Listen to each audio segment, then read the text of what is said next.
का विवाह होता है तो उसे सजाया जाता है। सजाया जाता कि नहीं?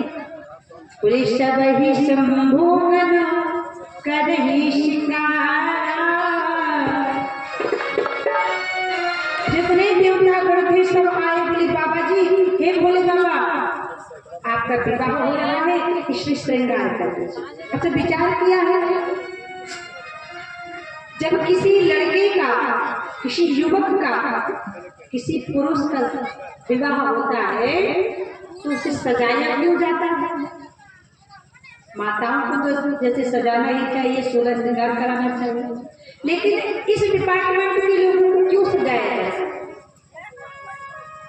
जब किसी लड़के का विवाह होता है तो उसे क्यों सजाया जाता है? बोले इसलिए सजाया जाता है, उससे कहा जाता है कि जितना सजना है तो आज के दिन सज लो, क्योंकि पत्नी आ जाने के बाद फिर सजने का अवसर मिलने वाला नहीं।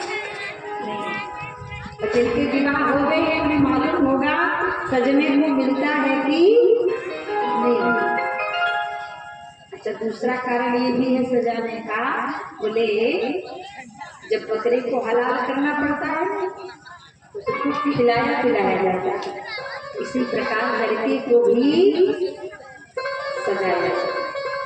देवताओं ने कहा बाबा आपको सजना पड़ेगा। हे भोले बाबा आपका विवाह हो रहा है तो सर पर मुकुट लगानी पड़ेगी। शंकर भगवान ने कहा हम मुकुट तो लगाएंगे लेकिन इस संसार को मुकुट नहीं लगाएंगे।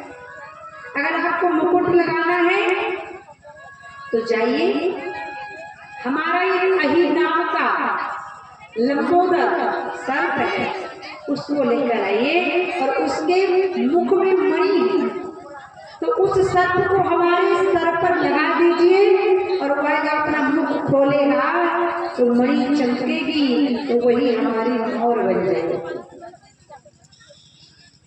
अब अही नाम का सर्प आया और भगवान के सिर पर लगा दिया। अब देवताओं ने कहा बाबा जब किसी व्यक्ति का विवाह होता है ना तो वो पाउडर भी लगाता है। अच्छा पाउडर की बात बताए, पाउडर तो हर कोई लगाता कि? अरे इंसानों को तो छोड़िए, ये ढोलक भी पाउडर लगाती है। जब तक ढोलक पाउडर नहीं लगाती तब तक सुर भी देती नहीं। भगवान शंकर ने कहा संसार पाउडर नहीं लगाएंगे, क्या लगाएंगे? बोले जाइए ताजे मुर्दे की भस्म लेकर आइए। जो अभी अभी कोई मरा हो उसकी चिता की राख ठंडी ना हुई हो, वह राख लेकर आओ, वो है हमारा पाउडर। ताजे मुर्दे की भस्म आई और भगवान शंकर के सारे शरीर में लगा। सज्जनों जीवन की सच्चाई क्या है? बोले पिंजरे का पंछी जब इस पिंजरे को ही छोड़ चला, तब अंत में बताया गया राम नाम सत्य है। चार कार लेके चले डोली और राम नाम की बोलत बोली। भगवान ने कहा हम संसार पाउडर नहीं लगाएंगे, जाओ ताजी मुर्दे की भस्म लेकर आओ।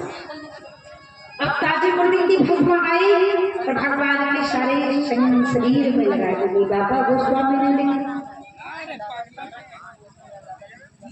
कि कान में कुंडल पहिरे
बोले आज शंकर भगवान से कहा गया बाबा आपका विवाह हो रहा है ना, तो आप कुछ सुंदर वस्त्र पहनने चाहिए। अब ताजे मोती की भस्म तो भगवान ने सारे शरीर में लगा दी। तो छोटे छोटे बिच्छू ततैये नाग बयाल कपाल सुपाल थे, तो कानों में चिपका लिया, नाक में चिपका लिया, गले में चिपका लिया। अब बाबा से कहा बाबा जब किसी व्यक्ति का विवाह होता है ना, तो वो पैंट कोट पहन कर जाता है, सफारी सूट पहन कर जाता है, शेरवानी पहन कर जाता है। हे भोले बाबा, हे ओवरदानी, हे बैद्यनाथ धाम के बाबा, हे काशी विश्वनाथ के बाबा, हे कैलाशपति, हे रामेश्वरम के बाबा, बताओ क्या पहनोगे? भगवान शंकर बोले ना हम सफारी सूट पहनेंगे, ना शेरवानी पहनेंगे, और हाँ एक पैंट कोट पहनेंगे। जाओ मृग की छाल लेकर आओ, वो हमारा वस्त्र है। अब जल्दी जल्दी देवता जंगल गए, मृग की छाल लेकर आए। तनिए विभूत पटके हरि छाला, अब छाल लाइए मृग की, भगवान के शरीर में लगा दी। और जब छाल लगाई तो छाल में कोई बटर होता नहीं। अब ये भुजंग नाम का सर्प आया, तो अच्छा मोटा था, काला काला था, चिट्टीदार था। भुजंग नाम का सर्प आया और भगवान के गले से लेके कमर पर जाकर कसकर बांध दिया। अब भगवान का वस्त्र पहना गया। और जब भगवान ने मृग की छाला पहनी, सुंदर श्रृंगार के रूप में मृग छाला पहनी, तन विभूत में नाना प्रकार के भस्म लगाए। अब कहा बाबा 33 कोटि देवताओं ने कहा बाबा जब व्यक्ति का विवाह होता है तो वह सुंदर सुंदर वाहनों में जाता है। अब आप बताओ आप कौन से वाहन में जाना पसंद करोगे? हमारे बलदेव शर्मा जी की फॉर्च्यूनर में जाओगे, या हमारे संजय पांडे जी की?